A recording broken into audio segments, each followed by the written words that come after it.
theTokyoBill Weekly. Stories from Japan, told from Japan. This week, what the Kumamoto earthquake tells us about how Japan has learned to live with the ground moving beneath it. Somewhere beneath the Japanese archipelago, according to Shinto tradition, lives a giant catfish. His name is Namazu, and he is the reason the ground shakes. A deity named Takemi Kazuchi, the god of thunder and swords, enshrined at Kashima Shrine in Ibaraki Prefecture, keeps Namazu pinned beneath the earth with a sacred stone called the Kaname Ishi. When Takemi Kazuchi is vigilant, the earth is still. When he is distracted or away attending the annual gathering of all the gods at Izumo, Namazu thrashes his tail and the islands tremble. The Kaname Ishi can still be seen at Kashima Shrine today, a modest stone protruding from the ground, said to be merely the visible tip of a much larger monolith extending deep into the earth. A 17th century nobleman once tried to excavate it to find the bottom. He gave up after 7 days. After the great Ansei earthquake struck Edo in 1855, artists produced woodblock prints depicting Namazu in various scenes, causing destruction, being subdued, but also as a force of Yo Naoshi, world renewal, shaking wealth loose and sending it circulating through society via reconstruction. Catastrophe and renewal, held in the same image. Other cultures placed similar figures at the source of seismic terror. Poseidon, the Greek god of the sea, was known as the earth shaker. In Norse tradition, earthquakes were the writhing of the bound god Loki. The impulse is universal, to give the shaking a name and a story. Japan's answer was a catfish, a guardian deity, and a sacred stone. Every building code revision and early warning sensor that followed is part of the same project, finding a way to hold Namazu in place. At 4:27 on the afternoon of July 28th, Namazu got loose again. A magnitude 6.8 earthquake struck southern Kumamoto Prefecture, initially reported as 7.1 before seismologists refined their measurement. The shaking was violent enough to be felt in South Korea. On Japan's seismic intensity scale, the maximum reading in Uki City and Hikawa Town was Shindo 7, the highest category, reserved for earthquakes capable of widespread structural collapse. 36 people are confirmed dead as of this recording, with search operations ongoing. Roads split open. Kumamoto Castle suffered damage to its walls for the second time in a decade. The Kyushu Shinkansen was suspended. Around 48,000 households lost power. And at an Aeon Mall in Kashima, part of the second floor collapsed during the initial shaking, and roughly an hour later, a gas explosion tore through the complex. That mall had reopened just last month after being rebuilt following the devastating Kumamoto earthquakes of 2016. 7 weeks after the reopening, it was once again a rescue operation. Every society that lives with a recurring natural threat learns, over time, how to deal with it. People in Florida know about hurricane season and prepare accordingly. Those in the Canadian prairies are used to tornado alerts. Bangladesh has devastating floods. Japan is worth looking at because of how it has been dealing with seismic threats over a very long time. Let's begin with the buildings. Japan's modern seismic building code dates to 1981. A revision triggered by the devastating Miyagi earthquake of 1978.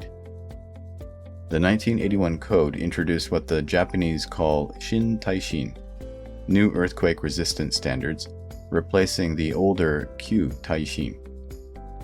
After the 1995 Great Hanshin earthquake in Kobe, which killed over 6,400 people, surveys showed the collapse rate for wooden buildings under the old standard was around 28%. For buildings under the 1981 standard, roughly 9%. Each disaster taught a lesson. Each lesson became law. In 2000, a further revision addressed wooden residential buildings specifically, requiring continuous concrete strip foundations and metal connectors at key joints. The difference that revision made, tested in the 2016 Kumamoto earthquakes, was measurable. Wooden buildings built before 1981 collapsed at around 28%. Buildings under the 1981 standard at roughly 9%. Buildings constructed after June 2000 at just 2%. That gap, between 28% and 2%, is 4 decades of policy learning, expressed in structural terms. A caveat worth stating, around 80% of wooden homes built between 1981 and 2000 still don't fully meet the 2000 standards. The work is not finished. The early warning system adds another layer. Japan operates over 4,000 seismometers across the country. When sensors detect the initial P wave from an earthquake, the faster wave that travels ahead of the destructive surface waves, the system calculates the epicenter and magnitude in seconds and pushes a warning to every phone, television, and radio in the impact zone. The gap between warning and shaking is typically seconds to a minute. That is enough to get under a table, move from a window, not be in an elevator. Trains slow automatically. Factory lines halt. The technology has since been adopted in various forms by Mexico, Taiwan, and other earthquake-prone nations.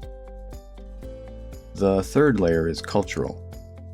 Japan's approach to disaster preparedness, bōsai, operates simultaneously from the top down and the bottom up.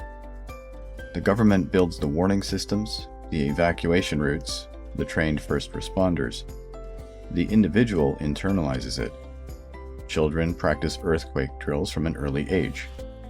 Every September 1st, the anniversary of the 1923 Great Kanto earthquake that killed an estimated 105,000 people, Japan holds national preparedness drills. Many households keep a disaster bag by the door: water, rations, a flashlight, a radio. It is not considered anxious behavior. It's simply a part of living here. The international picture offers some context, held lightly. Just 5 weeks before Kumamoto, twin earthquakes struck Venezuela. A magnitude 7.2 followed 30 seconds later by a magnitude 7.5. The confirmed death toll has since risen to over 5,500. Venezuela faces profound economic and political difficulties that compound any disaster response, and the circumstances are not Japan's to judge.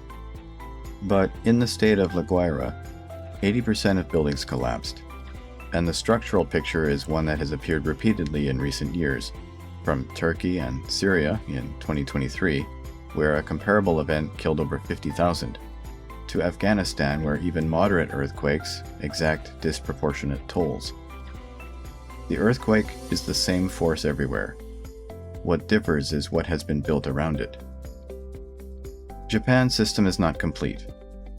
36 people died on July 28th.